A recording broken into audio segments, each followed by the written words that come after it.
Muy bien, bueno, vamos a Sí, profe, se llenó. seguir entonces con el seminario y en esta última mesa nos da mucho gusto que nos acompañe en esta mesa que va a ser también muy optimista, como dice el título del profesor José Romero, el fracaso del modelo económico de apertura y liberalización, ¿no? Bueno, es para los economistas que estudian en México, ya este título es bastante optimista, ¿eh? Bueno, entonces le doy la palabra al profesor José Romero. Bueno, antes que nada, muchas gracias a Ailán y a los organizadores por haberme invitado a este homenaje a Lorenzo Meyer. Le pregunté a Ailán que cuando me invitó, de qué hablo, y dice, pues habla del fracaso del modelo económico y apertura y liberalización. Sí, ese tema le gusta a Lorenzo, así es que, pues échatelo. Bueno.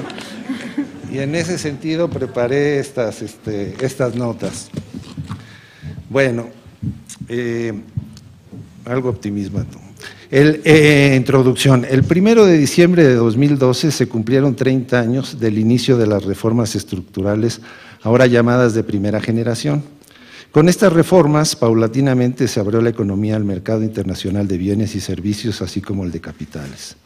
Del mismo modo, se modificó el reglamento que regula la inversión extranjera para eliminar los requisitos de asociación con empresarios nacionales, de contenido nacional y los porcentajes de exportación.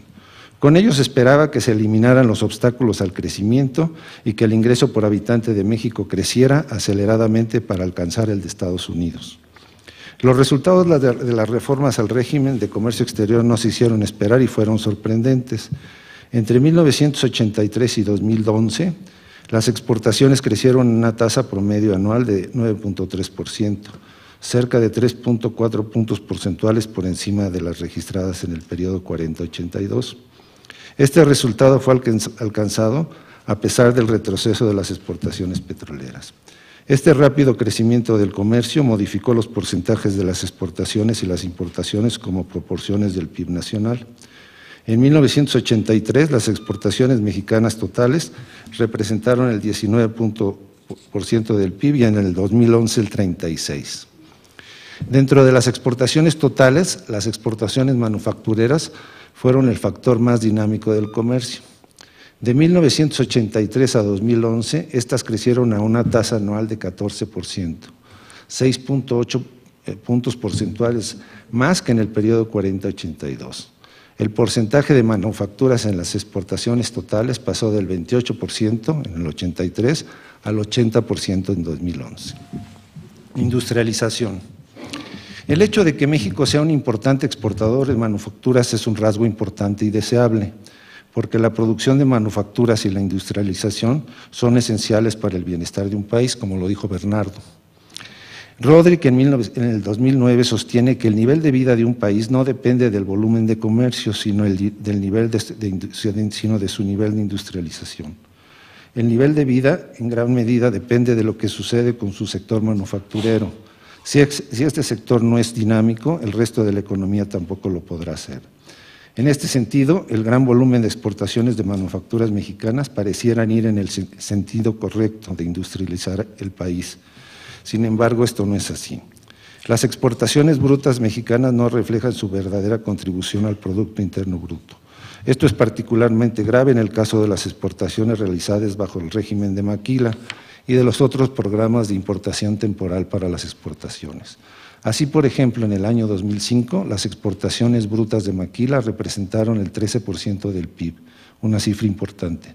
Sin embargo, al sustraer de las exportaciones brutas el valor de las importaciones de partes y componentes, las exportaciones netas de Maquila, ese número se reduce simplemente al 3%, es decir, 4,5 veces menos de su valor inicial. Esto significa que la actividad maquiladora aporta menos del 3% al valor del agregado nacional. Las manufacturas denominadas no maquila se atienden a diversos programas de importación temporal, de insumos para la exportación similares al de la maquila. Se considera que el 85% de las exportaciones totales de manufacturas se cobija por uno u otro de este tipo de programas y contiene un alto grado de contenido importado.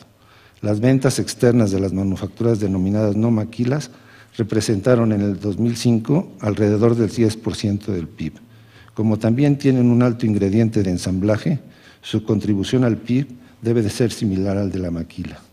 Desgraciadamente resulta difícil calcular las exportaciones netas para este tipo de exportaciones, pero se podría sugerir que bajarla del 10 al 5% del PIB no es una aproximación descabellada, pero sí generosa, ya que sería atribuir a este tipo de exportaciones una contribución neta al PIB 50% mayor que el de la maquila.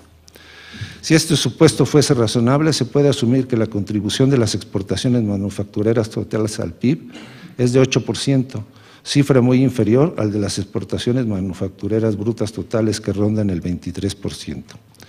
Al investigar la nacionalidad de las empresas responsables de la mayor parte de las exportaciones, resulta evidente que la mayor parte de la actividad exportadora la desarrollan empresas extranjeras.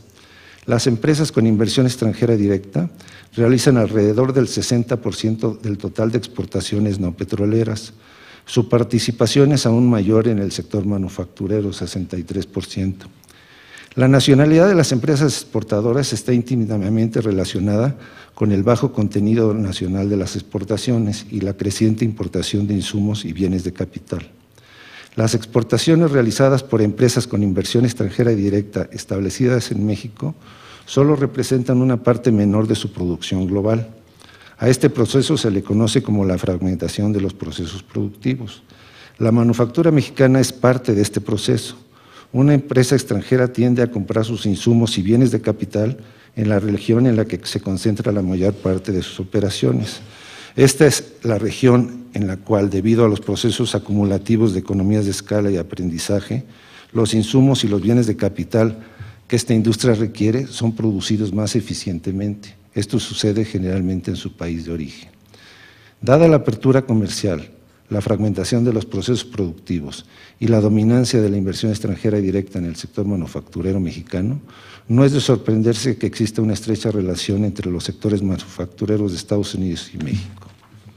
A pesar del auge de las exportaciones manufactureras, el sector manufacturero ha mantenido prácticamente la misma participación en el PIB que desde 1960, pero ha disminuido su participación en el empleo. En 1983 la participación del sector manufacturero en el empleo fue de 11%, en tanto que en el 2011 fue de 9%. Con la apertura comercial y demás reformas estructurales, los principales sectores productores de bienes comerciables, agricultura y manufacturas, han perdido empleo en favor de los sectores no comerciables, principalmente servicios, que en promedio los empleos en el sector servicios son empleos de menor productividad que los sectores manufacturero y muchas veces estos son informales y precarios. Esto es sorprendente porque con las reformas la idea era que el sector de los bienes comerciables sería el nuevo motor del crecimiento y generador de empleo. Productividad. Un hecho destacable es que tanto una cosa que llamamos los economistas la productividad total de los factores como el crecimiento de la productividad del trabajo muestran una tendencia decreciente a pesar de la apertura comercial y la gran entrada de inversión extranjera. Educación.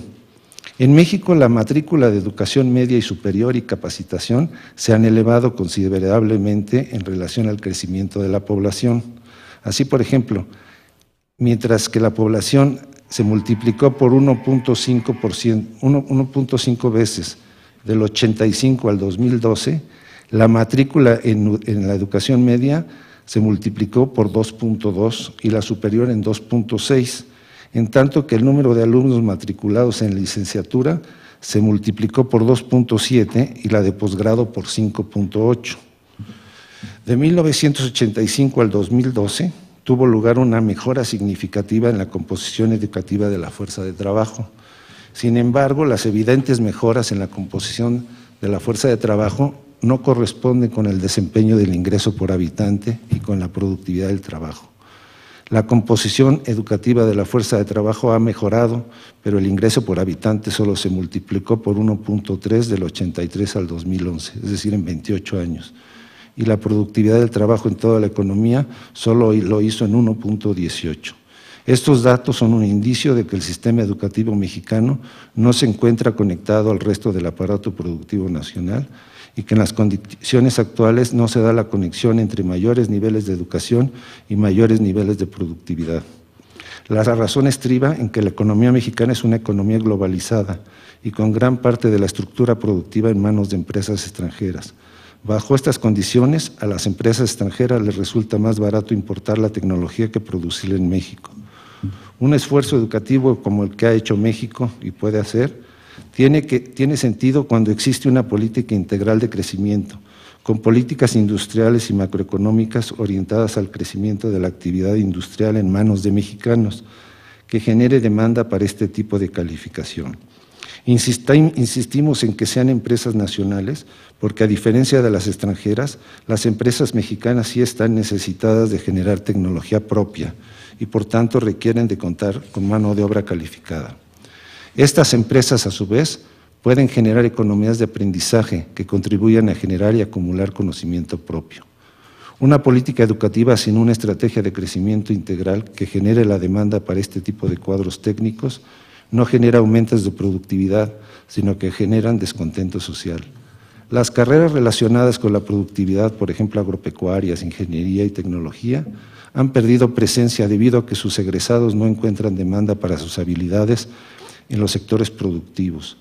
La disminución relativa en las carreras universitarias de estas licenciaturas es un problema de demanda. El sector productivo no lo requiere. Ya voy a concluir. Conclusiones. Las reformas estructurales han llevado a que la propensión a importar de la economía mexicana sea de 45%. Esto quiere decir que por cada peso que se incremente el Producto Nacional se importan 45 centavos. Esto hace imposible aplicar estímulos fiscales para reactivar la economía, ya que gran parte del nuevo gasto se filtra hacia las importaciones. Por otro lado, la apertura comercial, el hecho de que no existan bienes nacionales sustitutos de los bienes importados, hace imposible implementar una política cambiaria para hacer más competitiva la economía.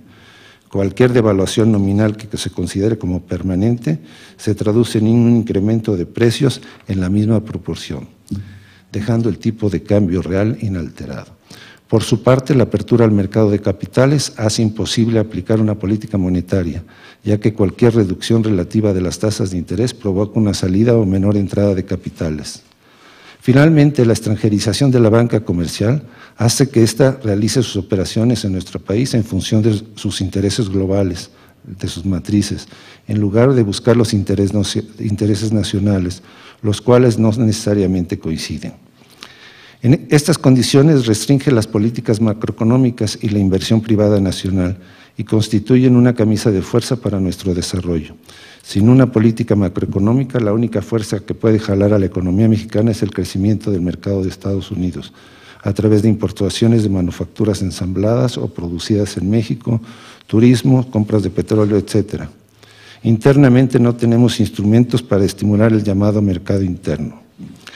Los tratados comerciales, la modificación de la ley de inversión extranjera, la cláusula de trato nacional que impide distinguir entre empresas de capital nacional y extranjero, han llevado que es imposible aplicar una política industrial. Sin una política industrial y con un mercado abierto a las importaciones manufactureras, un tipo de cambio real sobrevaluado y un sistema financiero que no presta, es difícil tener un sector manufacturero dinámico, y sin un sector manufacturero dinámico es imposible crecer a ritmos acelerados, como lo demuestran los casos de Japón, Alemania y más recientemente China y Corea del Sur. El entorno macroeconómico no permite tener un sector manufacturero propio y nos hemos especializado en procesos de ensamble, de procesos de producción fragmentados y globalizados. Página y media y ya me voy.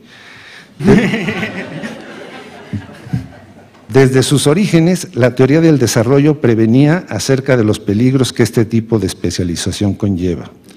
La especialización de los países en desarrollo, en exportaciones de maquila, en gran parte motivada por inversiones de países desarrollados en esos países, ha sido desafortunada para los países en desarrollo por dos razones. Porque traslada la mayor parte de los efectos secundarios y acumulativos de la inversión desde el país en donde se invierte hacia el país de origen de las inversiones, y porque desvía a los países en vías de desarrollo hacia los tipos de actividad que ofrecen menos campo para el progreso técnico y donde se obtienen menos economías internas y externas. Estos factores de radiación dinámica prácticamente ausentes en los países desarrollados, en los países en desarrollo, son los que han revolucionado las sociedades de los países desarrollados. Con respecto al primer punto, Singer, en 1961 señalaba lo siguiente, cito: ¿será posible que nosotros los economistas nos hemos convertido en esclavos de los geógrafos? ¿No será que en muchos casos las plantas exportadoras de los países en vías de desarrollo, que en muchos casos son el resultado de inversión extranjera, nunca formaron parte de la estructura económica interna de esos países en desarrollo, excepto en el puro sentido geográfico y físico? Económicamente hablando, son en realidad enclaves del país inversor más desarrollado. El principal efecto secundario al que se refieren los libros de texto tiene lugar no donde se realiza la inversión física o geográfica, sino en el lugar de donde proviene la inversión. Yo sugeriría que si el principal efecto de la inversión es el efecto multiplicador, el cual toma la forma de adiciones acumulativas de ingreso, empleo, capital, conocimientos técnicos y crecimientos de economías externas, entonces gran parte de las inversiones en los países en desarrollo, a la que estamos acostumbrados a llamar extranjera, de hecho debe de ser considerada como inversión interna de los países industrializados. Con respecto al segundo punto, el mismo autor señala: admitiendo que es materia de especulación, la posibilidad no puede descartarse, el pensar, si en lugar de haberse desarrollado la actual especialización de exportaciones, se hubiera podido dar otro tipo de especialización. ¿Será posible que la evolución de este tipo de exportaciones haya absorbido la poca iniciativa empresarial e inversión interna que existía y que incluso haya atentado a los ahorros internos hacia el exterior?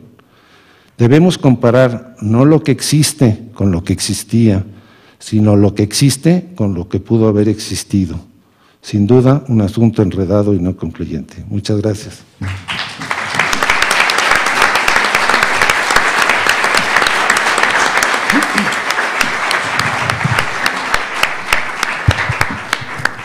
Bueno, muchas gracias, profesor Romero. Y en efecto, la desvinculación, ¿no?, del aparato exportador mexicano, de la plataforma exportadora mexicana, es uno de los hechos más contundentes y que impacta, ¿no?, como dices, la productividad, el empleo, los salarios, ¿no? En cierta medida estamos de nuevo en una época de enclaves, ¿no? Como los que estudiaste, el petróleo, ¿no? Ahora enclaves manufactureros, de exportación manufacturera, pero finalmente enclaves, ¿no? Ahora doy la palabra a Froilán Enciso, que es estudiante aquí del colegio, fue estudiante del colegio, ahora es investigador. Está haciendo una tesis hizo la tesis con Lorenzo Meyer, ha sido estudiante de Lorenzo Meyer, ahora está haciendo una tesis en Estados Unidos y él va a hablar como alumno de Lorenzo Meyer, de la enseñanza de la historia de las relaciones internacionales. Exactamente. Pues en esta ocasión tan feliz y tan cariñosa, decidí que lo que me tocaba no era hablar sobre narcos, que es de lo que es mi especialidad. Es la única industria que va bien, ¿no? Sí, exacto. Normalmente yo trabajo con drogas, me gustan las drogas, como tema de estudio, por supuesto, pero en esta mesa y en este auditorio que siempre es tan bonito y tan imponente, decidí que iba a hablar como estudiante del profe, al que le estoy muy agradecido y al que le tengo muchísimo cariño. Entonces preparé una breve pero tramposita exposición que se titula La enseñanza de la historia de las relaciones internacionales según Lorenzo Meyer. Y estaba con dudas del título al principio. Al principio yo creía que iba a presentar la visión de la política exterior del profesor Meyer. Y después decidí ser más humilde porque la forma más evidente de darse una idea de cuál es la visión de la política exterior de México de Lorenzo Meyer es leyendo sus libros y miles de artículos. Y difícilmente los iba a poder sintetizar para ustedes aquí. Cualquiera puede acceder a esta forma de aproximarse a sus ideas sobre política exterior, ya que sus escritos, como todos sabemos, son accesibles y han sido ampliamente difundidos en medios de comunicación y librerías. Sin embargo, aquí he decidido aproximarme a las ideas de política exterior del profe Meyer de otra forma, mucho más cercana a mi relación con él, su labor docente. En mi paso como estudiante y asistente de investigación en el Colegio de México, tuve la suerte de tomar y acompañar al profesor Meyer en 6 cursos, lo que creo que es como un récord, tomar la misma clase 6, 7 veces. Y en 2007, por si fuera poco, el profe Meyer, cuando impartió una clase de historia de la política exterior mexicana a los estudiantes de la licenciatura en Relaciones Internacionales, como debía asistir a todas las sesiones como su asistente, decidí grabarlo y transcribir palabra por palabra toda la clase para tener un registro que superara mis propias notas.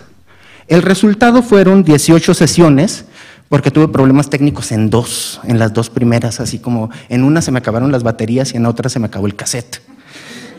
Pero aún así tengo 18 sesiones con 160 páginas más o menos.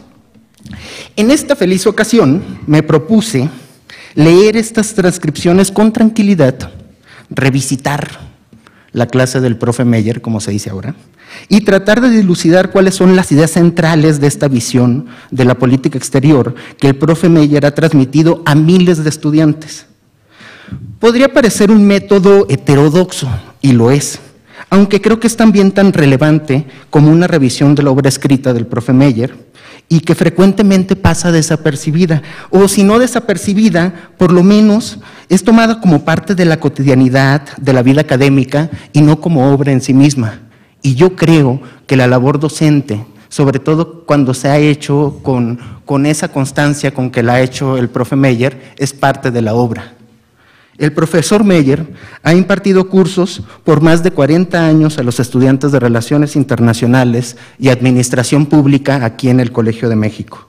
Esto por no mencionar las innumerables, quizás cientos de ocasiones en que ha dado cursos y conferencias sobre la historia de la política exterior mexicana en instituciones de este país y alrededor del mundo. Y es a través de esta constancia en la labor docente que el profesor Meyer ha influido en la política exterior mexicana. De ahí que desde mi perspectiva es válido acercarse a su visión de la política exterior mediante la revisión de este trabajo. Para ponerle en una nuez, como él dice, con todo respeto, profe. No, pues lo dice Alfonso Reyes. Creo que la visión de la política exterior de Lorenzo Meyer tiene 5 características centrales. La primera, la principal, es que es realista, pone en el centro al Estado. La segunda es que se centra en el interés de México frente a Estados Unidos, aunque analiza a detalle la posibilidad de diversificación. La tercera, toma en cuenta la interacción entre política interna, el sistema político mexicano, y la política exterior e internacional en su diversidad de relaciones históricas. La cuarta es que es social y políticamente comprometida, aunque abierta a otras formas de pensar. Y por último, usa el pasado para informar potenciales de la política exterior en el presente y en el futuro. Permítame empezar a ilustrar estas 5 características de la visión del profe Meyer sobre política exterior, leyendo sus palabras con todo respeto y también tratando de imitar el ritmo con que el profe da sus clases. La reconstrucción de la política mexicana frente a la República Española, la cual les adelanto, por lo menos en esta clase que transcribí, fue tratada por el profe como una política de principios, es decir, esencialmente liberal, aunque sirvió al interés nacional de México por la manera en que nos posicionaba como país y especialmente a la élite política mexicana frente a Estados Unidos y legitimaba el régimen autoritario mexicano en los 1950 y 1960. La exposición del profe, que yo disfruté muchísimo, fue exactamente como sigue. La cita es larga, pero yo creo que tiene una función también el leer la cita larga y con las palabras que el profe pronunció en 2007, sobre todo para quienes no han tenido la fortuna de tenerlo enfrente 2 veces a la semana durante 4 meses, explicándote con detalle, con paciencia, la mayoría de los días con muy buen humor, cuando no está desencantado por algún problema nacional, por algún grave problema nacional, pero la mayoría de las veces con muy buen humor. Entonces, lo que les acabo de decir sobre la República Española, él lo explicó de esta manera. Y empezó así. Ahora que recuerdo, un puntillo casi anecdótico tiene su interés. Es lo que sucede con España. España había sido un sistema político en transformación revolucionaria en los años 30. Se viene abajo esa posibilidad, es el triunfo de Franco. Pero México va a mantener una relación rarísima, es así que es una relación especial con España. Va a reconocer a la República y va a mantener el reconocimiento a una República que no existe. Porque hay una España. Un cacho físico, porque no hay una España, un cacho físico de la España republicana que pueda servir de ancla. Entonces, la embajada de la República Española en México, ¿qué es? Cuando el embajador se presenta, ¿a quién representa? ¿Representa una idea? ¿Un grupo? Y esa parte sí es importante, es la política de México hacia los refugiados en la Guerra Fría, que es distinta a los refugiados de poquito antes. Esta es una situación entre patética y cómica, rarísima. La embajada de España, que está en la colonia Roma, una casona fantasmagórica, ¿qué hace ahí el embajador? Nada. El gobierno mexicano, yo no me había dado cuenta de eso, sino hasta que vi los archivos españoles. El gobierno mexicano le daba para pagar todo, hasta el taxi, para pagar la luz, el agua, el predial. México está manteniendo a la embajada de un gobierno extranjero y mientras tanto el gobierno de a de veras, el español, no tiene representación. Es como para hacer una película. Se puede hacer una película. Vamos a decirle a Del Toro que haga una película de eso.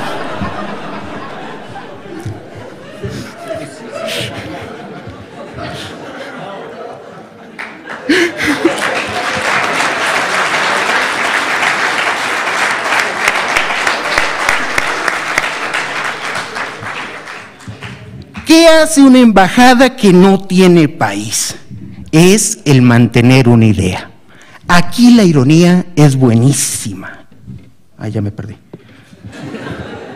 México y España en los años 50 tienen más de similitud que de diferencia. Son 2 grandes sistemas autoritarios. Uno tiene un lenguaje de derecha y otro tiene un lenguaje de izquierda, pero en realidad los 2 están más o menos en el centro y son primos hermanos y no se hablan. Entonces México tiene un representante que es fantástico, el representante español. El representante español era el ministro de España en Bolivia y Franco lo mandó para acá. Se viene como turista y se le acaba su visa de turista, pero viene como ministro, tiene su oficinota, compra un coche nuevo porque le dice a su gobierno, es un vividor José Coello Gallostra de Portugal, le dice a su gobierno que ya entendió el sistema político mexicano. Está la clave del sistema político mexicano en los gobernadores. Eso les dice. Los gobernadores son los que realmente pueden influir en la política de Alemán y, por supuesto, este embajador necesita un coche para ir a ver a los gobernadores y entonces convencerlos de que México cambie su política hacia España. Y le compran el coche. Su esposa, que es una sueca, que ya se volvió loca, está en Madrid. Entonces, el señor embajador está soltero, con un cochezote, su oficina en Paseo de la Reforma y dizque tratando de convencer a los gobernadores, hágame usted el favor, que son los últimos en tener nada que decir en política exterior, pero él mandó el mensaje de que así era. Entonces tenemos un ministro, a un embajador, en realidad español, que es turista, que tiene visa de turista, pero todo el mundo sabe que es el representante de Franco. Entonces se hacen tarugos y él vive como ministro. Y entonces tiene un montón de relaciones con la honorable colonia española, pero con una partecita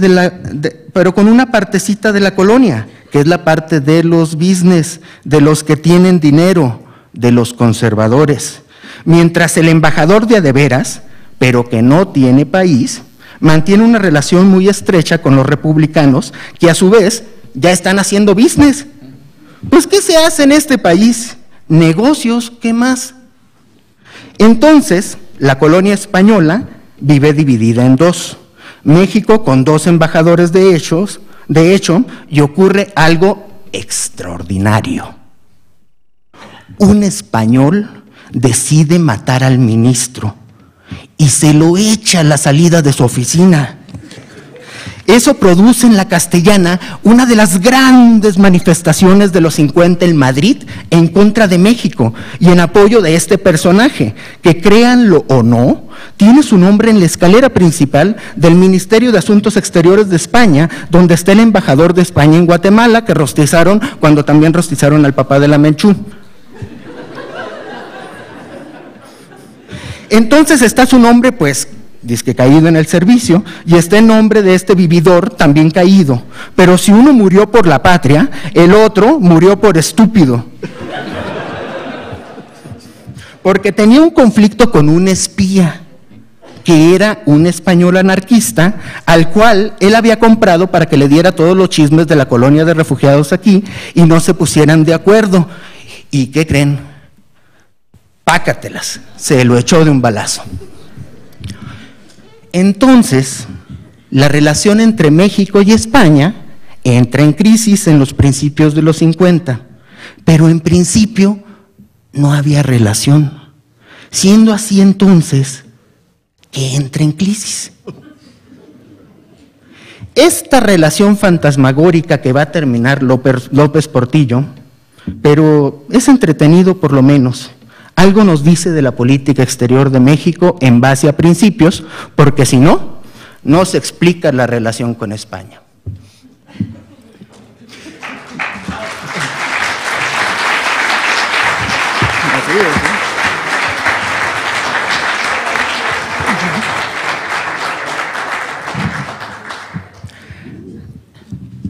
Pero tomémoslo con una pizca de sal, ¿no? Además de lo simpático que resulta el anecdotario sobre las relaciones México-España de este fragmento de clase, salta a la vista lo que le señalé como la primera característica de la visión de la política exterior de México: el análisis realista de los grandes sucesos internacionales y su interés por no perder de vista, incluso entre las anécdotas más divertidas, el interés nacional. El estudio de la política exterior para Meyer debe centrarse en la evaluación realista de la posición de México como nación. Uno puede encontrar evidencia de la postura realista sobre la política exterior mexicana del doctor Meyer a lo largo de todo el curso. A cada paso explica el actuar de los gobiernos mexicanos en relación a los intereses de México como Estado-nación. Así lo hace en su narrativa de la resistencia de México a los imperialismos estadounidenses y europeos en el siglo XIX y durante la Revolución. Así lo hace también cuando celebra la pericia del gobierno mexicano durante la expropiación petrolera y en los matices con que México se navegó durante la Guerra Fría. Cuando el profe Meyer se pregunta qué entra en crisis en la relación de México con las dos Españas en esta clase, deja implícitamente claro que el interés de México ahí no es evidente. Luego, cuando retóricamente dice, como contestando a las críticas de sus escuchas más liberales, que esta relación fantasmagórica con la España republicana implicaba una política exterior con base en principios, El profe en realidad está preparando a sus estudiantes para reflexionar en cómo esta política pudo haber sido guiada por intereses en relación con la potencia más importante para México, Estados Unidos. En aquella ocasión, el profe Meyer siguió su exposición entre digresiones sobre la intervención de Estados Unidos en Guatemala, la guerra en Corea y la importancia de la Revolución Cubana. Luego regresó al tema de España de manera más analítica. Y les voy a leer su análisis. Tenemos a los refugiados españoles, tenemos a los refugiados guatemaltecos, tenemos a refugiados de las dictaduras centroamericanas y latinoamericanas. Lo que he podido ver es que la Federal de Seguridad los tenía todos checaditos, en particular a los españoles. ¿A dónde iban? ¿A dónde iban? Ahí los estaba viendo, por lo menos en los años 40. Yo creo en los 50 ya dejaron de tener importancia, pero hay un servicio de inteligencia mexicano que los va siguiendo. México acepta a los revolucionarios de la zona y en este caso a los revolucionarios de España, pero no es un régimen revolucionario, aunque tiene un discurso revolucionario. Entonces, tiene una contradicción que resuelve aceptándolos, pero neutralizándolos. Estados Unidos no tiene por qué preocuparse. Ya sabe que están aquí, están vigiladitos, que no van a hacer nada. Es uno de los elementos de política exterior mexicana que legitima al sistema porque lo pone en contra de Franco. Pero entonces nosotros somos los autoritarios buenos y ellos son los autoritarios malos. Hay una lógica de Estado y de régimen para México. En el caso de España, le viene muy bien porque son iguales y a la vez se pueden presentar como diferentes. Uno fue aliado de los nazis y el otro, nosotros, fuimos enemigos de los nazis. Ya con eso estamos más que salvados, absueltos forever and ever. Luego el otro está, pero totalmente unido a la Iglesia. México desde el siglo XIX se desata esas amarras. Más bonito no se puede poner. El contraste de España y México le es utilísimo a México, porque siendo iguales se presentan como diferentes. Es una manera de legitimar el sistema interno. La política exterior de México, que no tiene nada que hacer ya, sobre todo después de lo de Guatemala, no es posible hacer nada. Hay que hacer todo para reforzar la legitimidad adentro. Y estamos hablando de los 1950, el momento cumbre del autoritarismo mexicano. Les había dicho que la visión de la política exterior de México del profe Meyer se centra en los detalles de la relación con Estados Unidos, pero elabora extensivamente en intentos de diversificación. Y pues ejemplos de análisis como este, de la relación de México con Estados Unidos, hay a lo largo del curso. No hay clase, de hecho, en que el profesor Meyer no mencione a Estados Unidos. Recomienda siempre a los estudiantes entender mejor este país. El profe también hace hincapié en encontrar momentos y estrategias de negociación y aumento del poder relativo frente a Estados Unidos. Una de sus estrategias para maximizar el papel de México favoritas es la de aprovechar cuando Estados Unidos está distraído o cambia de prioridades, como en el acuerdo Calles-Morrow o la negociación de los acuerdos comerciales y de braceros durante la Segunda Guerra Mundial, entre muchísimas otras. Otra estrategia en que el profe también insiste es la diversificación, como en el caso de la atracción de inversiones e interés de los europeos, especialmente los ingleses en el siglo XIX, el porfiriato, la revolución, o con el mantenimiento de relaciones con Cuba durante la Guerra Fría y el caso de apoyo a la República Española, que ya les narré extensivamente. El caso de España, que les leí, cae en este uso de la diversificación de las relaciones exteriores de México, aunque sea en un papel casi simbólico y que tenía más que ver con la búsqueda de legitimidad interna a la revolución institucionalizada y el régimen autoritario.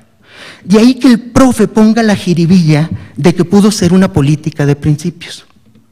Sin embargo, por el tono que usa el profe Meyer en la cita que les leí, no es difícil percatarse de que el uso de la política exterior para legitimar el autoritarismo no es algo que desde su perspectiva deba aplaudirse mucho. Analíticamente es claro que él le da importancia a esas complejas interacciones entre política interna e internacional.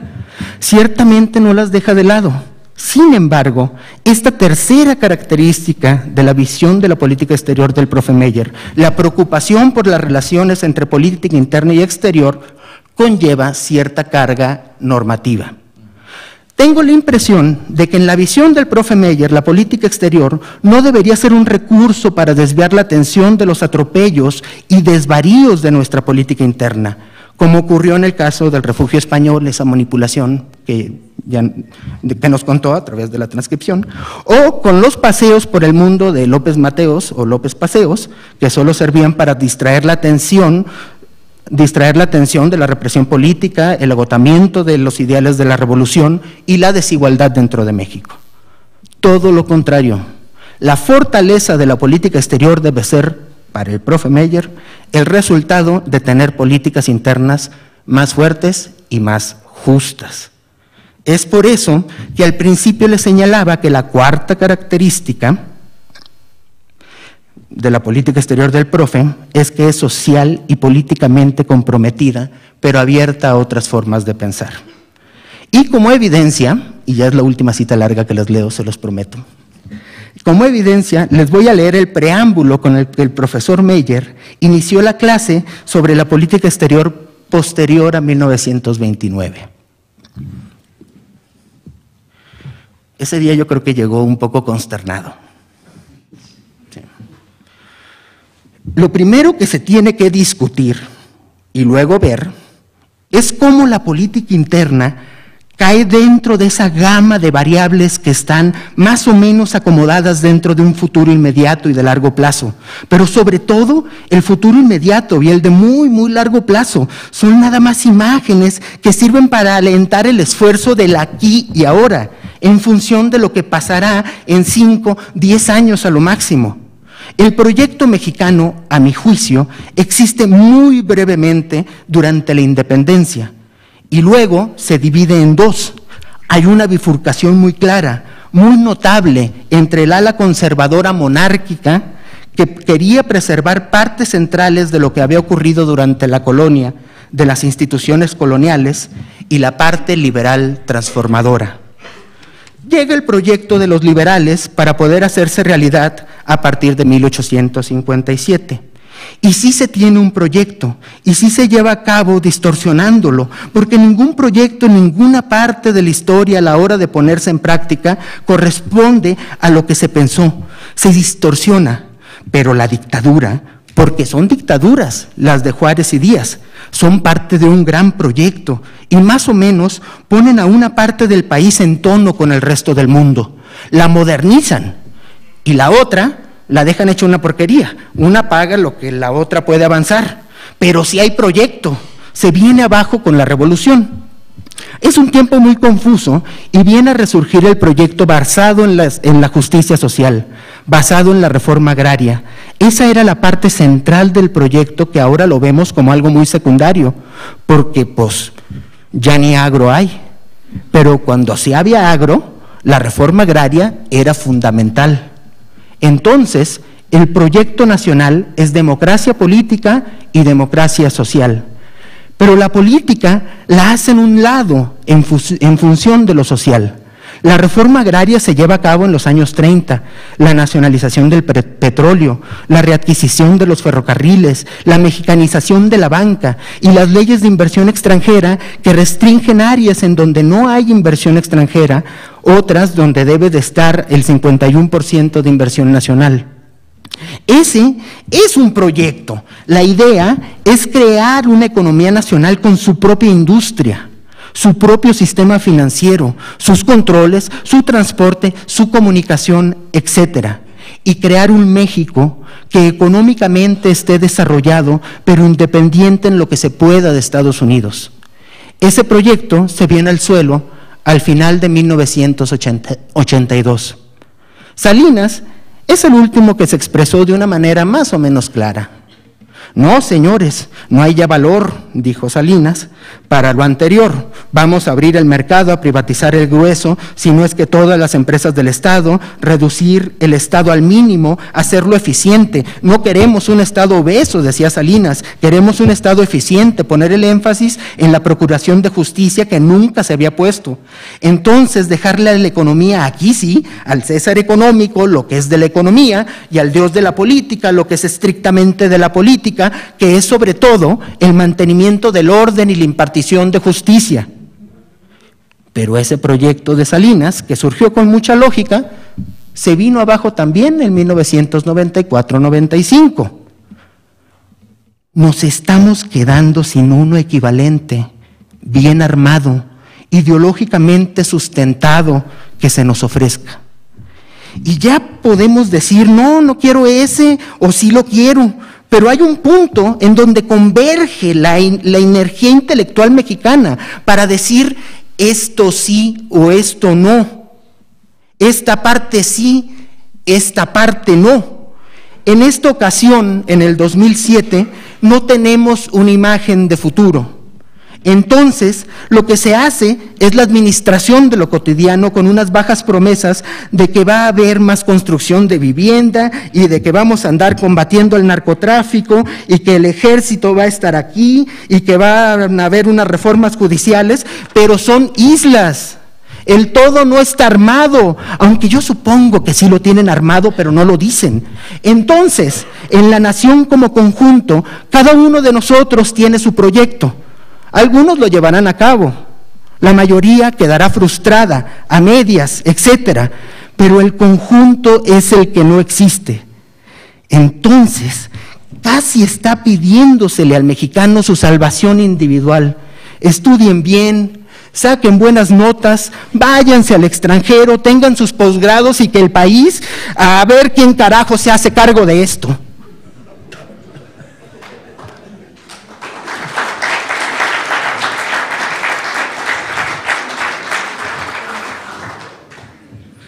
Son las salvaciones individuales.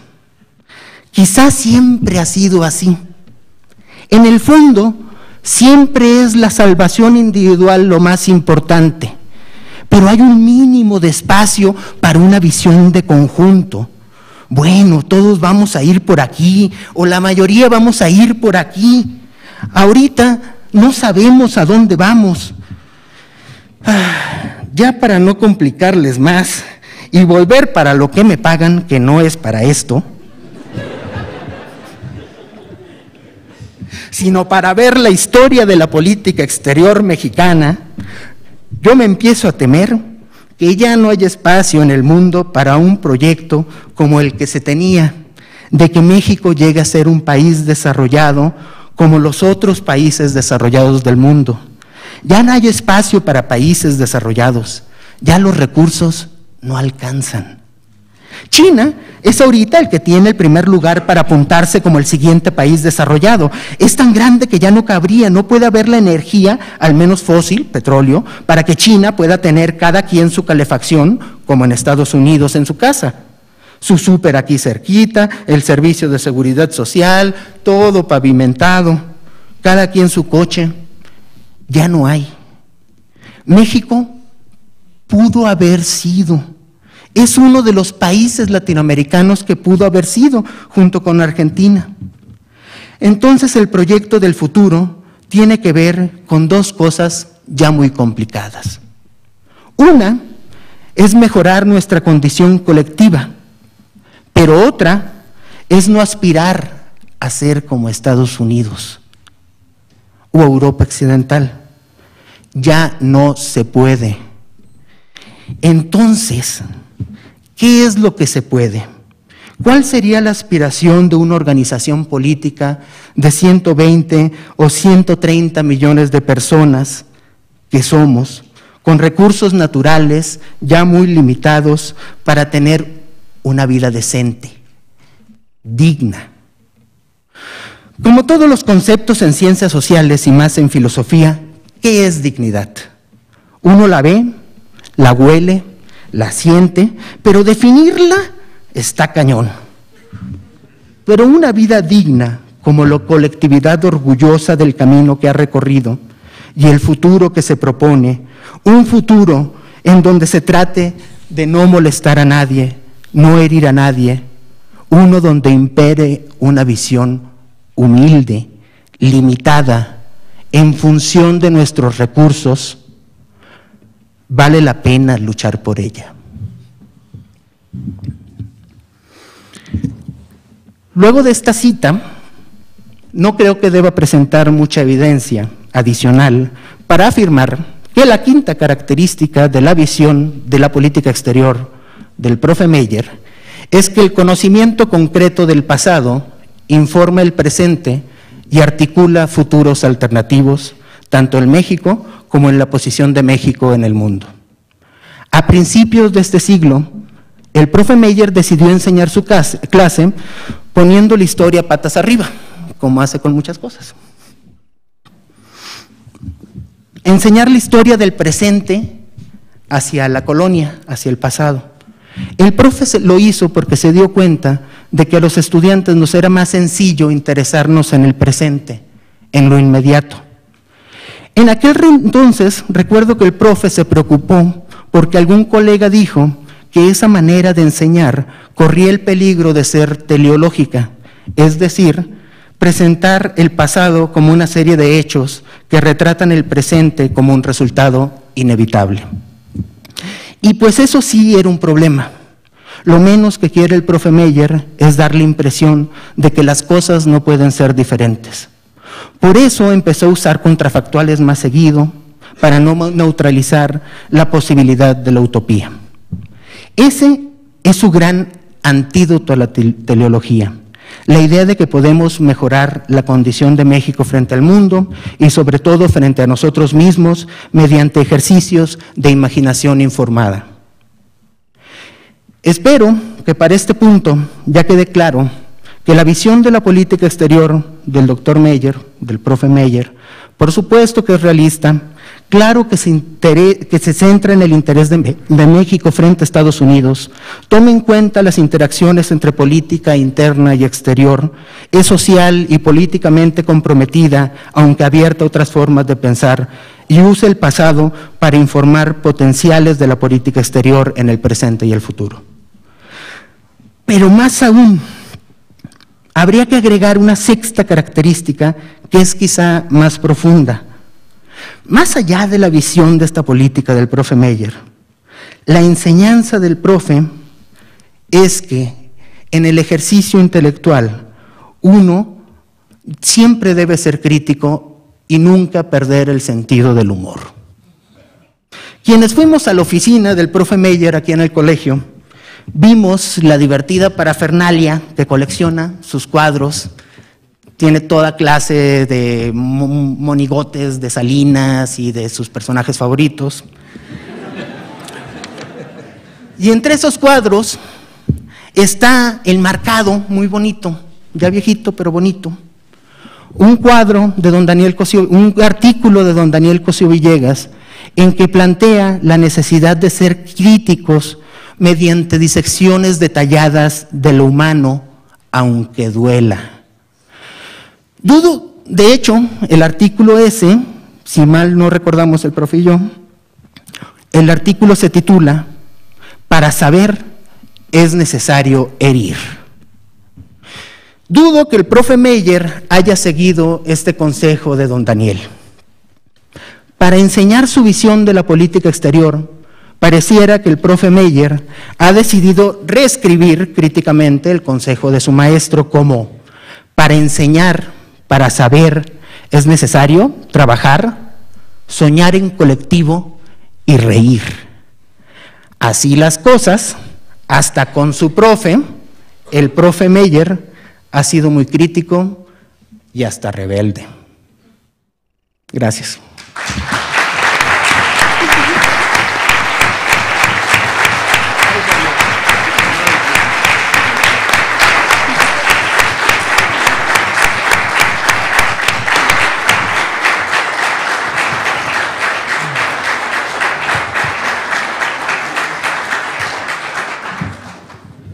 Bueno, muy bien. Ahora le voy a pasar la palabra directamente a Lorenzo Meyer. Lo mejor de la última sesión es que sabe uno que ya se va a acabar todo. Así que esta es la parte más buena. Ya se acaba. Y luego viene el cóctel, que es lo interesante. No es que quiera yo menospreciar a las ideas, pero la verdad es que ya estando una buena parte del día aquí, uno lo que quiere es ya que se acabe esto, que se acabe, que sea rápido, que prometa que sea rápido. Prometo que voy a ser rápido. Primero, quiero agradecer este seminario. Nadie me preguntó si lo quería yo o no. Fue un día me invitaron a una comida y dijo, ya está. Digo, no, me voy a morir ya. Bueno, esa es una posibilidad. En este fin de semana estuve en 3 entierros. En un fin de semana, 3. Y otros que me entero de que algunos colegas míos, uno que fue mi compañero, pues no pudo venir porque estaba muy malito. Otro que me dijo, tengo todas las ganas de estar contigo, pero la quimioterapia es un problema. No, sí, me imagino que va a ser un problema. Entonces, cuando me dijeron que iban a hacer esto, dije, no me gusta quedar en deuda. Y ahora estoy en deuda con Ilan, estoy en deuda con todos los que participaron, con el haberlo planeado les llevó tiempo, el haber hecho que coincidieran en el día tan ilustres, el director de un centro, Florescano, de Ciesas y todo. Bueno, ya me quedé endeudado para siempre. Entonces no me hicieron caso. Y me dijeron, no, sí lo hacemos. Bueno, pues lo hacemos. Y la idea, como se dijo al principio, es que este seminario pueda seguir, ya no en base a una persona, pero sí en base a unas ideas, a unos temas, a unos problemas, y está muy bien. Eso sí me gusta. Los problemas, las ideas, los temas. Y yo voy, como les dije, voy a hacer rapidito, traje aquí ya para poder, tenemos 20 minutos como máximo y a los 20 minutos de aquí nos vamos al cóctel porque ya no aguanta, el espíritu es mucho, pero la carne es flaca, como dicen aquí en este caso la carne es bastante gordita y ya requiere de ponerse a tono con las circunstancias.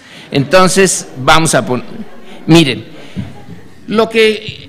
Ahora, a lo mejor al rato ya no tiene sentido esto, pero es un concepto que se me ocurrió, el de democracia autoritaria, pero también puede ser autoritarismo democrático. Si se quiere ser optimista, estamos entrando en un autoritarismo democrático.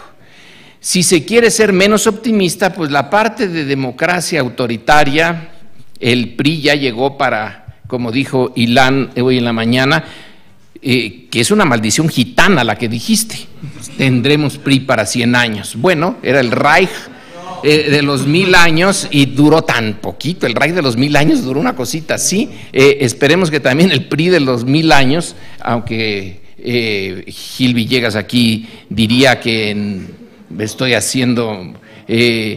voodoo politics, pero bueno, ni modo.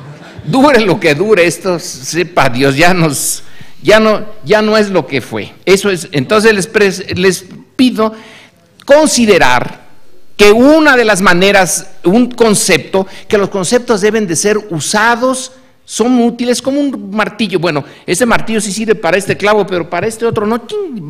El martillo lo manda uno al demonio y usa uno otro. Los conceptos, cuando yo empezaba, los conceptos eran muy serios. Y sobre todo en el marxismo, no. Si la realidad no se ajusta al concepto, se friega la realidad, porque el concepto es sagrado.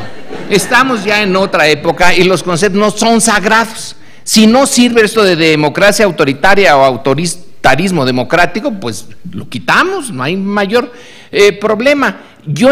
Me ayuda a entender en dónde estamos. Entonces, parto de que al final del siglo pasado, inicios del actual, sí se abrió una posibilidad de cambio. sí se abrió una posibilidad de cambio de fondo, una transformación que podría ser histórica en las estructuras y en las prácticas políticas mexicanas. Puede que las otras, las estructuras sociales, ya es distinto, pero en lo político sí se abrió, y abriéndose en lo político se podía haber creado una serie de oportunidades en lo otro, en lo social, en lo económico, en lo cultural, en lo jurídico. Pero no hubo cambios, sí, pero estos se quedaron muy por debajo de las posibilidades. Había más posibilidades, se usó lo mínimo. Entonces lo que tenemos ahora es un sistema mixto, algo que contiene elementos propios de dos conceptos que son contradictorios. ¿Cómo que autoritarismo democrático? Pues si autoritarismo es una cosa y democracia es exactamente la antítesis. Entonces, ¿esto es absurdo? Pues es que absurdo también es donde estamos. Así que lo mezclo los dos. Espero, desearía que en muy poco tiempo sea inútil y se diga, bueno, a alguien se le ocurrió esto para caracterizar una etapa muy corta de la vida política mexicana. Pero me temo que a lo mejor no es corta, y a lo mejor, como dijo Ilan, nos resulta bastante larga. Desde el inicio de nuestra historia, y lo de Bernardo Mavire, que me pareció una síntesis muy buena desde una óptica, desde el principio de la idea de México como sistema independiente, como nación, Estado-nación independiente, ha estado lleno de obstáculos, pero siempre se propuso la transformación positiva y democrática, porque somos esa independencia es, entre otras cosas, hija del liberalismo español y de la transformación que se produjo entonces en España, de la revolución liberal, de la Constitución de Cádiz. Hemos tenido desde el principio de la nación la idea de avanzar en la democracia. Los obstáculos han sido enormes. Decía Mavire, pues en realidad no nos ha avanzado nada, no ha habido nunca un cambio sustantivo.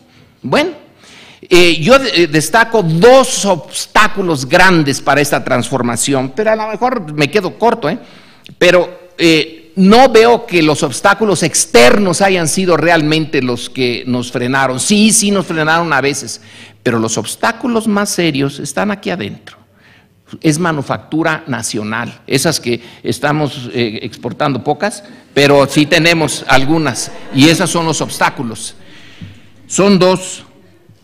Los intereses creados desde el siglo XIX, desde que empezamos, los intereses creados siempre fuertes, muy fuertes. La iglesia, el ejército, los propietarios de tierra, los mineros, los comerciantes, y ahora, hasta llegar ahora, es decir, Televisa, Slim, esas grandes concentraciones de poder y dinero. Y la otra son los rasgos de la cultura dominante en México, de una cultura que desde las clases populares hasta sus clases altas está impregnada de elementos conservadores. Entonces yo diría que ahí están los dos grandes obstáculos: los intereses creados, los poderes fácticos, como les llamamos ahora, y la cultura dominante. Al final de cuentas, en las últimas elecciones, nadie le puso un cañón de pistola a los que votaron, y votaron por el PRI, y votaron por el PAN después de 2 sexenios así. Bueno, pues ahora sí que con nuestro pan nos lo comamos. Son obstáculos serios. No es, no es algo que diga yo, lo saco de la manga, son los resultados de una serie de investigaciones y de encuestas a nivel mundial. México resulta ser una sociedad en términos mundiales muy conservadora. Ahí están. Bueno, entonces el régimen autoritario mexicano el más interesante, el más acabado, el más complejo, sofisticado, no está en el siglo XIX. Ya estoy hablando ya del México como nación independiente. El otro, el de la época colonial, bueno, ese sí fue realmente muy eficiente. Duró 300 años y no hubo nunca un levantamiento en su contra, un levantamiento nacional, hasta que hubo el levantamiento.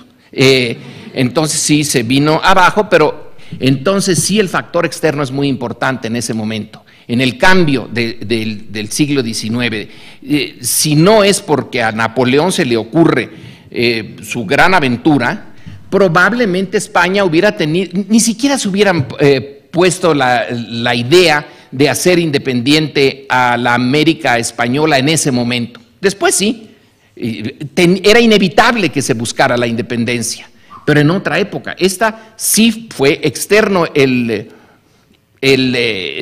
detonador del proceso. Pero el sistema más acabado es el del siglo XX, es el de la Revolución Mexicana. Evoluciona con mucha inteligencia en un sistema que no tiene igual en América Latina y que a mi juicio no tiene igual en el mundo. Si uno ve el mundo subdesarrollado, América Latina, bueno, África, pues la pobre estaba en un buen tiempo como colonia.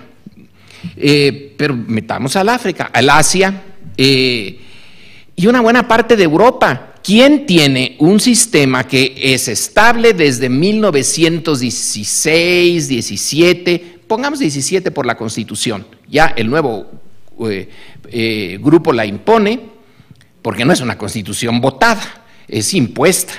Es impuesta por una de las facciones más avanzadas, más interesantes.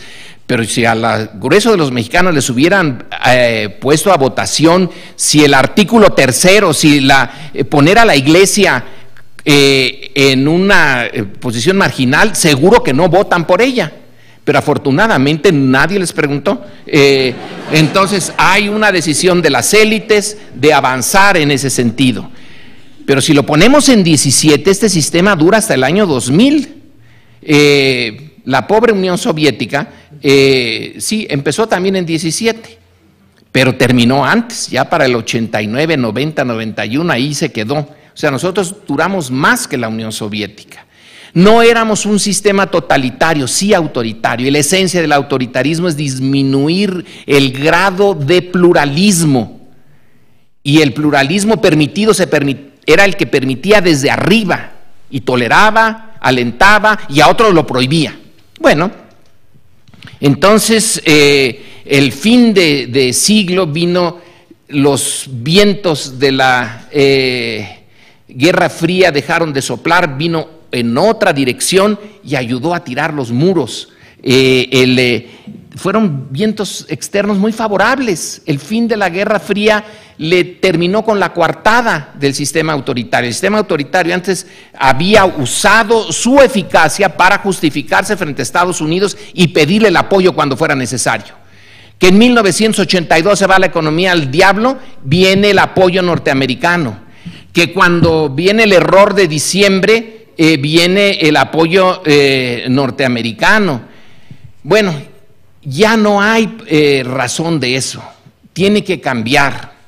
Entonces, la naturaleza de la elección presidencial del año 2000 no tuvo precedentes en México. Es por eso que yo personalmente, y creo que muchos otros, yo voté por Cárdenas, pero no me importó que no hubiera ganado Cárdenas, había ganado la democracia, lo sentí, dije, ahora sí se abre, y insisto, creo todavía ahorita que sí se abrieron posibilidades reales de transformación, que esa elección fue fantástica, porque fue competida, tuvo contenido, presentó opciones, presentó 3 opciones, se desarrolló de manera pacífica, estuvo vigilada, no dio pie a las tradicionales organizaciones del fraude electoral en gran escala, al estilo de lo sucedido en 82, en 52, en 40, en 29 o en 1910, para ver la de don Porfirio, ¿no? Son los casos más conspicuos, pero fraudes en México, en las elecciones locales, bueno, eran impresionantes. El fraude era lo normal. Entonces, en el 2000, no. Esto es un momento histórico único, los resultados fueron creíbles. El capital de legitimidad fue enorme. En el 2010 ese capital de legitimidad se pudo haber convertido en algo que se trató en la mañana: la calidad del liderazgo. El liderazgo era el alambique que podía ser, por el que tenía que pasar la legitimidad que estaba aquí, que venía desde abajo, pasar por ese alambique de la capacidad de liderazgo y dar por resultado cosas realmente útiles. Yo supongo que un gobierno panista de alguien que había sido parte de su vida el Chief Executive Officer de Coca-Cola en México no era precisamente Mandela, ni era alguien así, pero con un poco de sentido de la historia, que no la tenía, de sentido de la dignidad, que al final tampoco lo tuvo, y sentido de su responsabilidad.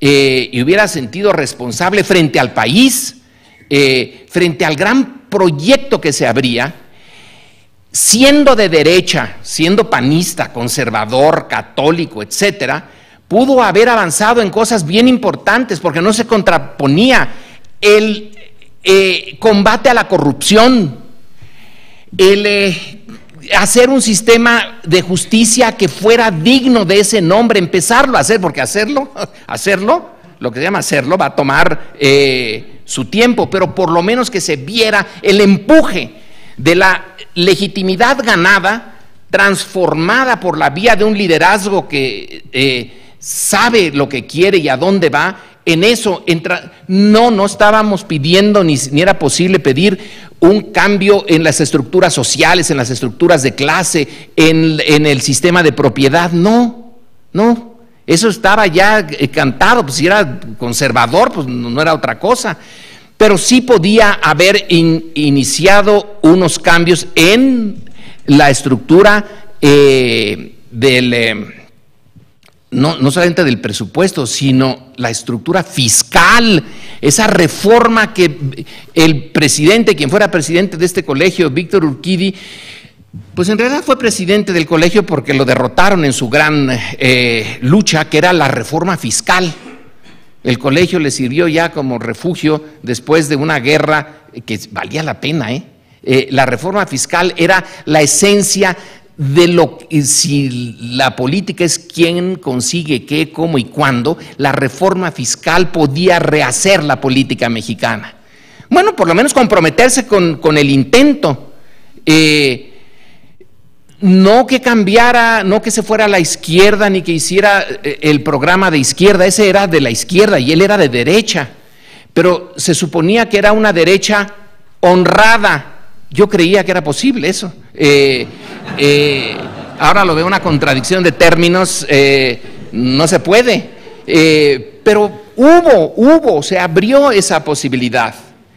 Entonces el 2004, 2005 son el principio de algo que ya se me va, rápido. Larry Diamond es uno de los teóricos de la transición democrática y tiene una propuesta muy sencilla, muy simple, pero cuyas consecuencias pueden ser brutales. Si una transición del autoritarismo a la democracia no avanza y avanza rápido, si la velocidad se detiene, no nos vamos a quedar allí, vamos a empezar a retroceder. Aquí eso se avanza, o se va hacia atrás. Y creo que eso es lo que pasó. Por eso estamos en en lo que llamo yo la democracia autoritaria o el autoritarismo democratizado.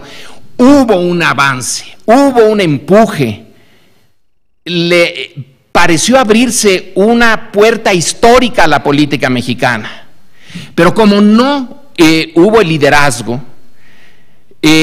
como de inmediato pareciera, es algo extraño, pero pareciera que una vez que llegó el PAN tomó por asalto a Palacio, como dice uno de los libros que narra esta épica, el asalto a Palacio, como como los bolcheviques, el asalto al Palacio de Invierno. ¿Y para qué? Bueno, pues el palacio estaba bonito y entonces nos quedamos allí, porque ¿para qué más? Si asaltamos palacio y estaba bonito el palacio, ahí se quedó. Esa falta de visión, de empuje, de honradez. Y la falta de honradez se vio desde el principio. No nos quisimos dar cuenta, pero desde el principio estaba allí. Ya cuando nos dimos cuenta fue tarde. No se atacó a uno solo de los peces gordos que prometió Vicente Fox. Ni uno. No hay ni un pez gordo en 6 años. Y ese era el punto, uno de los puntos principales. No era por venganza. Ahora cuélguenlos como a los cristeros y poner racimos de colgados. Corrupto. Dejaríamos al país vacío. Pero sí casos emblemáticos, casos que sirvieran para coagular y hacer efectiva la legitimidad del origen. Por eso es tan dramático lo que está pasando en Guatemala. ¿Cuántos tuvieron la culpa del genocidio en Guatemala? Bueno, para empezar, los norteamericanos, porque eso sí, ahí sí, la caída de Arbenz en 1954 es ingeniería norteamericana, porque como lo habían hecho en Irán y les había salido bien y habían puesto al Shah y habían quitado a alguien que andaba con aires nacionalistas, bueno, pues lo hacen en Guatemala y les sale bien en el inicio. Luego viene esa terrible guerra de 30 años, más de 30 años, y bueno, Ríos Montt, aunque lo hubieran condenado a la eternidad, bueno, lo condenaron a la eternidad, es nada más uno entre muchos, pero tenía un efecto importante. Es una sociedad que a sí misma se dice: soy capaz desde aquí y ahora de reconocer el pasado, ver los problemas, hacer la justicia en uno, o en 2 o en 3, en fin, no se va a hacer en los cientos, en los miles. ¿Cuántos caibiles hay salieron de la escuela caibil? No muchos, hasta eso, pero varios cientos de caibiles, y cada caibil ya llevaba, en la escuela caibil había el aula de tortura. No se podía hacer caibil sin haber torturado, no se podía pasar, ese era un examen, si se reprobaba en esa materia, no será caibil. Entonces, el haber hecho en Ríos Montt, y lo está intentando, yo creo que Guatemala todavía no está perdido el caso, puede volver. En México se necesitaba algo así, el poner el ejemplo. El antiguo régimen hay que ponerlo frente a sus crímenes, frente a su corrupción. No se quiso. Platiqué muy poco con Adolfo Aguilar y un tiempecito con Jorge Castañeda, y se discutió en el seno íntimo del foxismo: ¿lo hacemos o no lo hacemos? El PRI está tirado, está en el suelo, está sangrante, no tiene nada. Y lo que hizo Fox fue, cuando yo lo leí, lo tuve que volver a leer, en Los Jardines de Los Pinos, cuando se entrevista con Madrazo, le dice: vamos a administrar la transición. Es como si ahorita le dicen a Ríos Montt: vamos bueno, él ya no, porque ya la edad que tiene, pero el equivalente. ¿Pero cómo? Si en principio se trataba de la ruptura con una fórmula de usar el poder, y no hubo esa ruptura. Y el 2006 ya extrañó a muy pocos. Ahí sí es una decisión, el desafuero lo apoyó el PRI. Mire nada más, ¿quién apoya el desafuero? Porque una calle, se intentó abrir una calle, un motivo más ridículamente irrelevante no se puede encontrar. Vamos a procesar al líder del movimiento de izquierda, al único que tiene posibilidades de ganar, lo vamos a procesar porque intentó abrir una calle para un hospital. Ese es un crimen de esa humanidad. Es un crimen que, bueno, por los costos que tiene el hospital inglés, pues sí, pero la razón misma es tan ridícula, tan absurda, que para cualquiera que estuviera observando el proceso político mexicano, aquí está el punto de inflexión. No quieren que llegue el pluralismo completo. Y bueno, miren que la izquierda que encabeza Andrés Manuel López Obrador es una izquierda que se comprometió a la democracia, a la no violencia. Lo ha dicho hasta el cansancio. Bueno, tomamos reforma, pero no se quebró ni un vidrio, no se mató a nadie. Ya no es una izquierda revolucionaria, ya no invoca a Marx, invoca el amor y cosas rarísimas. Entonces, era una izquierda de lo más light posible. Pero vuelvo a mi punto inicial, y ahora sí ya me pasé, ya prometo que ya viene el cóctel. El punto inicial, el enorme peso de los poderes fácticos, de los intereses creados, fue enorme. Y yo termino señalando que probablemente, si hubiéramos tenido una derecha inteligente, ya no honrada, inteligente, una derecha inteligente, al estilo de del príncipe de Lampedusa, hay que cambiar para que nos quedemos en el mismo sitio. La derecha no iba a perder realmente sus oportunidades, pero iba a ganar un montón de legitimidad, porque le iba a dejar a la izquierda resolver los problemas sociales que son irresolubles. Y entonces le iba a decir, está bien, ahora es tu turno, a ver, resuélvelos. Dices que el narcotráfico se resuelve con educación, pues va a estar difícil, porque la educación da resultados después de 10, 15, 20 años, después de 1 o 2 generaciones. Que se resuelve con la creación de empleos, vamos a ver cómo se crean. Bueno, sí tenía sus proyectos, vamos a hacer el ferrocarril rápido, así como el Shinkansen de Japón, de aquí a la frontera, y vamos a hacer obra pública. Bueno, algo se hubiera podido hacer, pero sobre todo hubiera dado la idea de que el gobierno en México sí es realmente de todos, que lo tuvo un tiempo el PRI, luego lo tuvo la derecha panista, bueno, ahora lo tiene la izquierda. Todos pueden, el sistema se abre, gana en legitimidad.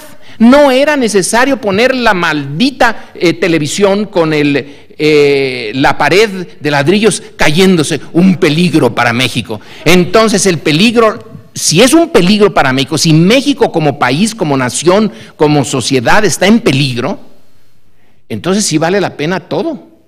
A un lado la Constitución y a un lado todo es un sistema de excepción. El país se va a destruirlo. Entonces el miedo, entre el miedo, los intereses creados, la cultura conservadora y bueno, errores también de la izquierda, no se vigilaron las casillas, la idea de López Obrador de que el pueblo es bueno, son buenos, si es pueblo es bueno, bueno, pues al pueblo se le compra porque es parte de esa cultura, entonces le faltó realismo político. El punto es que ahora estamos en eso, y con esto concluyo. Estamos en el PRI volvió, y es un PRI que no ha cambiado. Eso es imposible, no se puede. Y Maurice Duverger lo dice en las primeras páginas de su libro sobre partidos políticos. Dice, todo partido político nace con un sello de origen, y muy difícil cambiarlo a lo largo de su vida. Y la cultura de los partidos no está en los papeles, dice, es otra de sus afirmaciones, no está en sus estatutos, está en su práctica, está en eso que no está escrito, pero que todos saben. Y bueno, las prácticas del PRI, pues siguen, esas sí que las saben. Entonces tenemos de regreso a la estructura partidaria que se acostumbró a ser partido de Estado, que no ha dejado de ser partido de Estado a nivel local. En el Estado de México es eso, en el Estado de Veracruz es eso, en el Estado de Hidalgo es eso, y tenemos al Estado de Hidalgo y al Estado de Veracruz al frente del gobierno federal. Y ahí está el pobre de Madero, que ahí sí me da cierta ternura digo, bueno, pues está cumpliendo su papel. Oigan, vean esto, miren nada más. Los programas sociales los quieren, oportunidades los quieren convertir en votos. Pues sí, pues qué otra cosa se esperaba. Y lo van a hacer. Ah, no, ahora me firman el adendo. El adendo vale lo que vale la hoja de papel donde se escribió. No tiene ningún sentido. Van a seguirlo haciendo en la medida en que puedan. Entonces, lo único que nos queda ahí, dice Ilan hoy en la mañana, veo una lucecita y bueno, pues yo también. La verdad es que es posible que la sociedad mexicana en la que llega esto ya no es la que era. Esa sí ha cambiado un poco. Ahora, ¿cómo hacerle para que este cambio social se transforme en fuerza política eficaz que llegue a detener la parte autoritaria del PRI? Va a estar interesante. No se habló aquí para nada, quizá yo sea el único que lo mencione, lo de Morena. Bueno, Morena es un esfuerzo, es uno de los esfuerzos. Vamos a ver qué sale de ahí.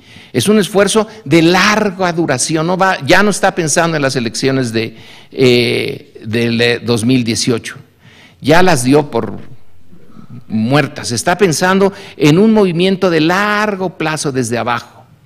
¿La sociedad mexicana aguanta? ¿Está dispuesta a eso? No lo sé. Entonces, mi conclusión es que estamos en un régimen, no es un régimen, porque no tiene la solidez de un régimen. Un régimen, entre otras cosas, es el largo plazo.